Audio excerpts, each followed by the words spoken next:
एक पिता की भूख।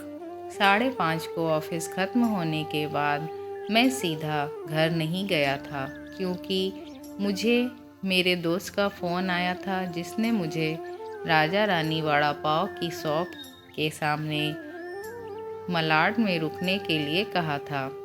उसे कुछ शॉपिंग करनी थी, इसलिए उसने कहा था तुम रुकना, साथ में जाएंगे।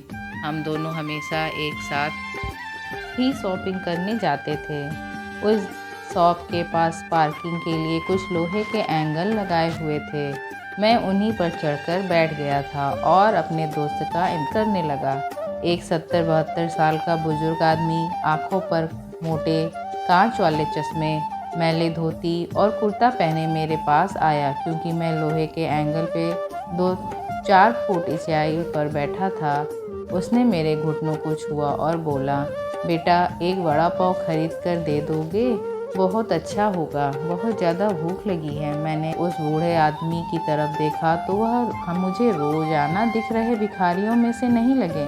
उन्हें देखकर ऐसा नहीं लग रहा था कि वह हर दिन भीख मांगते होंगे।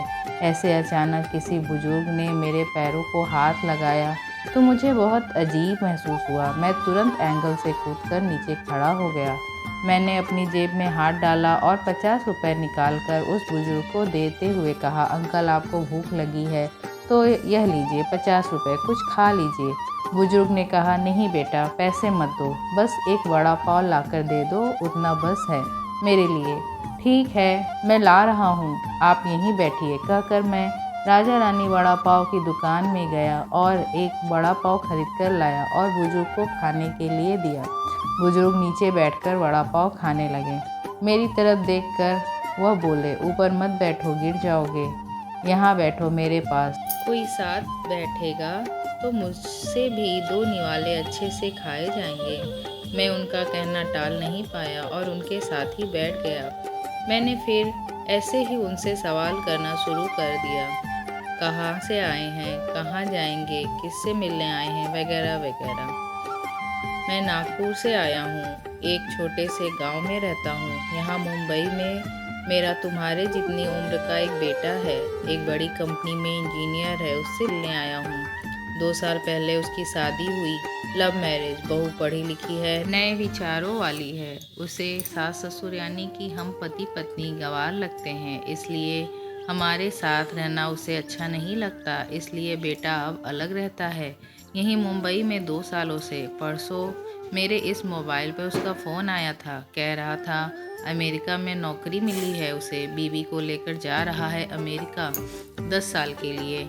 यहाँ मुंबई में था तो 6 महीने में एक बार आता था हम बूढ़े बूढ़ी को मिलने के लिए। अब इतनी दूर परदेश जा रहा है, एक बार मिलने के लिए आओ बोला तो अब समय नहीं बचा। परसों फ्लाइट में बैठकर जाना है कहता है।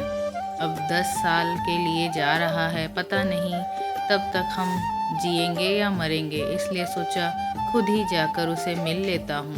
कल शाम से एयरपोर्ट ढूंढ रहा हूँ, लेकिन यहाँ के लोग कहते हैं कि इस एरिया में एयरपोर्ट ही नहीं है।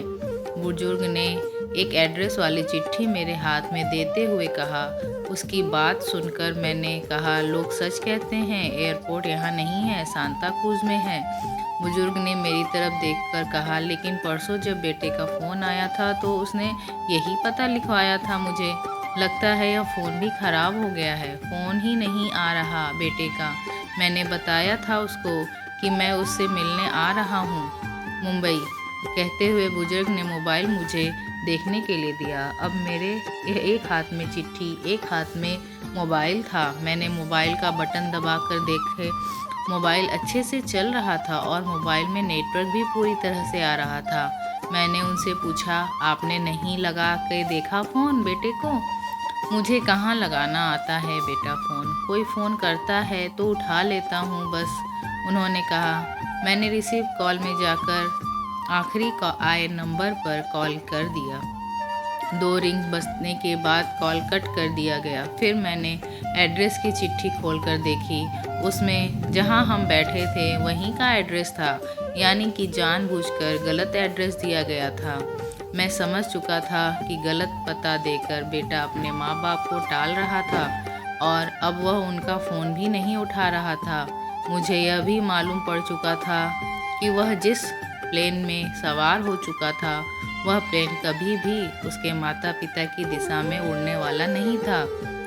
तब तक मेरा दोस्त वहां आ गया था और बोला, चलो शॉपिंग करने चलते हैं। मैंने उसे 2 मिनट रुकने के लिए कहा और मैं बुजुर्ग की तरफ देखकर सोच में पड़ गया। मैं समझ नहीं पा रहा था कि अपने बेटे की तरह से होने वाली धोखाधड़ी को यह बुजुर्ग समझ नहीं पा रहे थे या फिर खुद का बच्चा उनके साथ ऐसा व्यवहार कर सकता है वह स्वीकार नहीं कर पा रहे थे।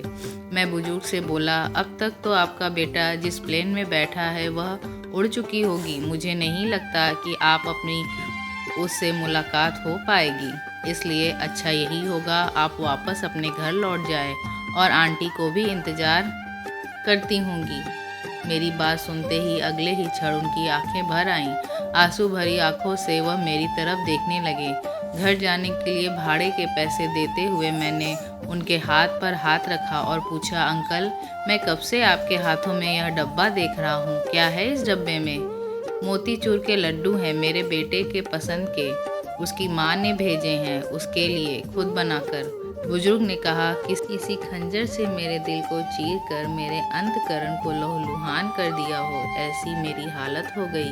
मैं निशब्द होकर बुजुर्ग की तरफ देखता रहा और वहीं बैठा रहा। ए भाई, चलना, देर हो रही है। मेरे दोस्त की आवाज़ कानों में पड़ी तो मैं होश में आया और ऐसे ही उस भीड़ में उसके पीछे पीछे चलने लगा। घर पहुंचकर आधी रात तक मैं सो नहीं पाया। रह रहकर एक ही सवाल मेरे मन में उठ रहा था, वह वड़ा पाव की भीख मांगने वाला वह बेचारा आदमी भूख से बेहाल होने के बावजूद भी अपने साथ लाए उस मोतीचूर के लड्डुओं में से एक लड्डू खुद नहीं खा सका था। क्या अपने बेटे से इतना प्यार? दोस्तों, कहानी कैसी लगी कमेंट जरूर करिएगा। धन्यवाद।